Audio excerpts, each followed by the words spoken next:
백숙 한 마리로 뱃속을 가득 채웠다. 그렇다, 난 잘 먹는다. 덕분에 처녀 보살님에게 많은 칭찬도 받고 관심을 받았다. 피디님도 굶고 다니냐면 날 걱정했다. 아닌데.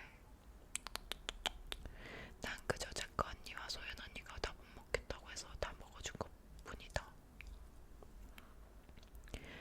그렇게 재미있게 얘기를 하고 피디님은 마을을 좀 둘러보고 촬영할 만한 곳을 물색하러 가보겠다며 나가셨고 우린 잠시 여기서 기다려도 되겠냐고 부탁드렸는데 시골 식당의 푸짐한 인심에 따뜻하게 많이 먹어도 되는데 아랫목에 잠깐 쉬고 가도 된다는 주인 아주머니 덕에 시간이 좀 가는 동안 잠시 방석을 덮고 누워 있을 수 있었다.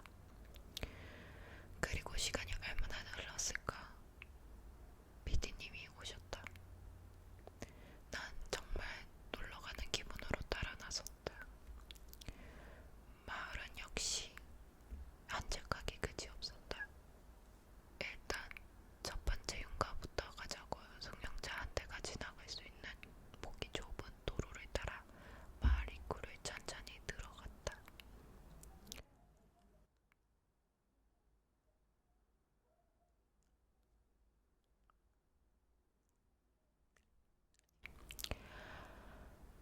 한 10분쯤 걸었을까? 도로 옆으로 도로는 등을 지고 넓은 들판을 바라보고 있는 집이 보였다. 일단 저곳부터 가보자는 말에 따라 들어갔다. 정말 오랫동안 아무도 살지 않았던 걸 증명하듯이 작은 비닐 한 호스에 비닐은 거의 뜯겨져 있었고 외양간은 무엇을 감추려고 하는 듯 꽁꽁 파란 비닐로 쌓여 있었다.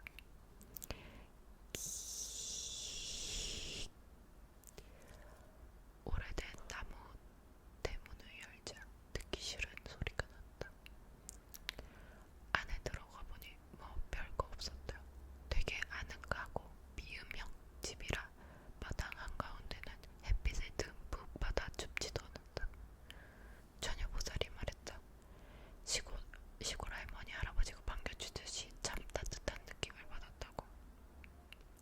근데 난 어딘가 모르게 좀 허전하고 서늘했다. 그렇게 천천히 둘러본 뒤 처녀보살이 하는 말이 여기 웬 남자가 있는데 농약을 먹고 죽었지만 아직도 여기에 산다는데 뭔가 열심히 하고 있다고. 모르겠다. 난 무속인이 아니니까 그냥 듣고 있었는데 농약, 그 단어가 참 소름 끼쳤다. 그리고 두 번째 집으로 갔다.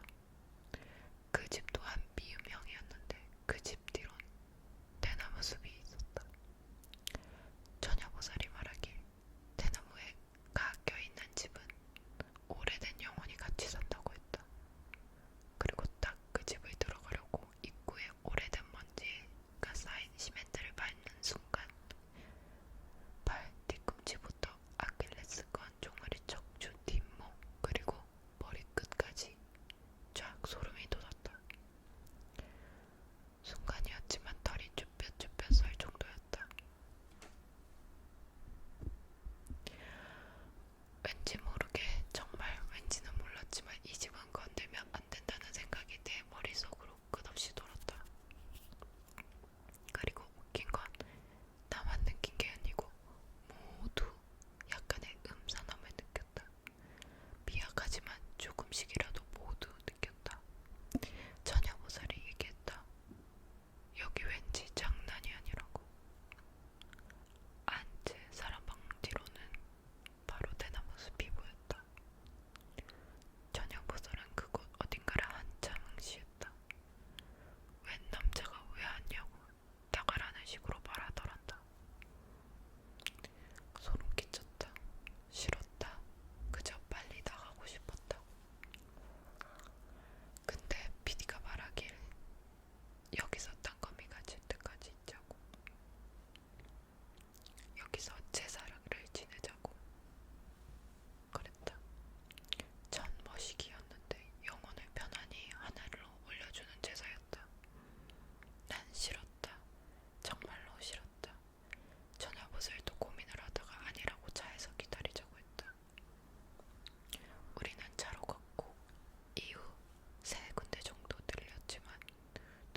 무섭네. 오늘따라 왜 이렇게 한기가 돌지?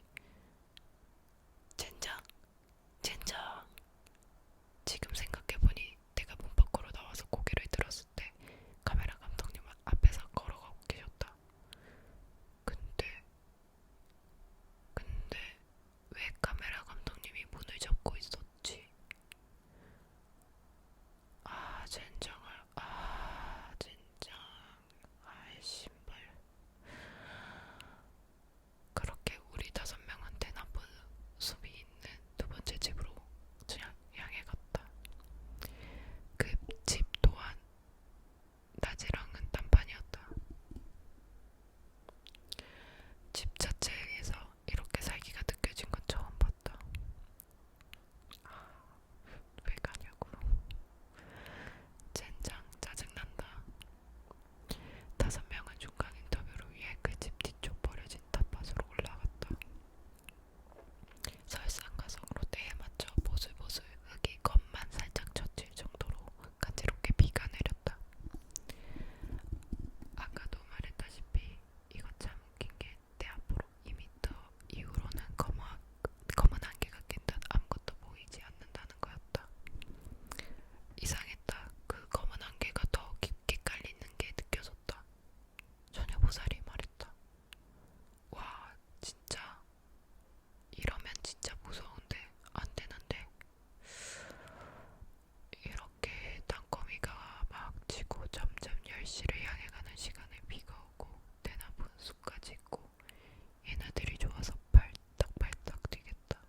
보살님이 급히 출발하라는 말에 우리들은 도망치듯 그곳에 빠져나왔다. 카메라에 다 나오지 않았지만 우리들은 약 한두 시간가량을 그 홀령들에게 괴롭힘을 당했다. 마을에서 벗어나 우리 5사람은 작가님이 싸웠다고 건네준 김밥을 빈속에 꾸역꾸역 재워넣듯 먹어댔다. 다들 말이 없었다. 피디님도 말없이 멍한 표정으로 김밥을 드셨다. 너무나 충격을 받은 것 같았다. 나 또한 그랬다. 난 고개를 들 수가 없었다. 정말 너무 무서웠다. 김밥도 입에 들어가지 않았다. 사람들 모두 김밥을 먹는 듯만 하다 몇 줄이 남았다. 작가님이 전여보살님께 다른 부속인인 듯한 사람에게서 전화 온 내용을 말했다. 전여보살님과 그 부속인도 아는 듯했다. 전여보살님은 티는 안 내셨지만 두 동공이 마구 흔들렸다. 그리고 얘기를 꺼냈다. 내가 그 집에 딱 들어가는 순간 한 남자랑 눈이 딱 마주쳤어. 저마에 걸터 앉은 사람 1명, 마루에 걸터 앉은 사람 1명 모두 우리를 노려보고 있더군. 왜 왔냐고. 지금 나가지 않으면 위험할 거라고 경고하더군. 난 무슨 이유로 이렇게 많은 사람들이 이곳에 있는지 알고 싶었어. 그리고 이 영혼들이 왜 이렇게 화가 나는지 알고 싶었어. 그래서 접신을 딱 하려는 순간 날 지켜주시는 대군 할아버님이 화난 표정을 지으시더니 정신이 확 깼는데 지민이가 쓰러져 있더라고. 여기 지금 너무 위험해. 지민이랑 소연이가 워낙 접신이 잘 되는 애들이야. 신기가 있었던 애들이라. 소연이는 저런 가족력도 있고. 얘네 둘 데리고 빨리 나가. 나는 김PD랑 여기서 조금만 있다 나갈게. 이 마을 톨게이트 빠져나가서 서울 가는 중간 휴게소에 가 있어. 금방 갈게. 그 말을 듣고 부산스리 PD님은 말없이 따로 가지고 갈 카메라와 장비를 챙기셨고 전여보살님은 말없이 계셨다. 순간 전여보살님을 보고 차 앞쪽을 보는 순간 내 눈을 의심했다. 눈, 코, 입이 없는 동그란 머리에 목 같은 것, 달걀 같은 것 2개가 우리 쪽을 향해 보고 있었다. 순간 소름이 쫙 끼쳤다. 2차 주위로 무언가들이 우리를 주시하고 있는 느낌이 들었다. 난 전여보살님께 내가 본 걸 귓속말로 말했다. 너도 보이니? 지금 그 아이들은 우리가 흥미로워. 그래서 우리를 다 쫓아왔어. 차 밖에 창문을 타닥타닥 붙여서 우리가 하는 얘기들, 우리들을 구경하고 있어. 이렇게 우리가 관심을 가져다 주면 더 그래. 신경 쓰이지 안 쓰이는 척 신경 끄고 있어. 접신까지 당하고 나니 그것들은 별로 무섭지 않았다. 난 피곤함에 무릎 사이로 얼굴을 파묻고 웅크렸다. 빨리 이 시간이 지나가길. 얼마나 지났을까? 휴게소에 도착했다. 정말 살 것 같았다. 작가님은 그 무속인과 계속 통화를 하시는 것 같았다. 소연 언니야, 난 무섭다고 다시는 이런 경험을 하지 않겠다면서 우리는 울먹거리며 서로 위로하며 얘기를 하고 있었다. 그때 작가님이 말했다. 우리 할 게 있어. 굵은 소금 좀 얻으러 가자. 우리는 휴게소 식당에서 굵은 소금 한 사발을 얻었고 사람이 없는 쪽으로 걸어갔다. 시간도 시간이고 12시가 훨씬 넘었을 때였다. 그래서 사람들이 별로 없었다. 우린 화장실 근처에 섰다. 발끝에 굵은 소금을 뿌리면 쫓아왔던 잡기가 떨어져 나간대. 그리고 이것 뿌리고 뒤를 주시하지 마. 우리는 알았다며 작가님이 뿌려주는 소금을 맞았다. 그리고 작가님에게도 뿌려들었다. 순간 거짓말처럼 3명 모두 헛구역질을 해댔다. 내가 제일 심했던 것 같다. 내가 먼저 화장실로 달려가 토를 하기 시작했다. 그저께 먹은 것부터 그냥 윗속에 있는 모든 것들이 다 나온 것 같았다. 낮에 먹었던 백숙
없었어요.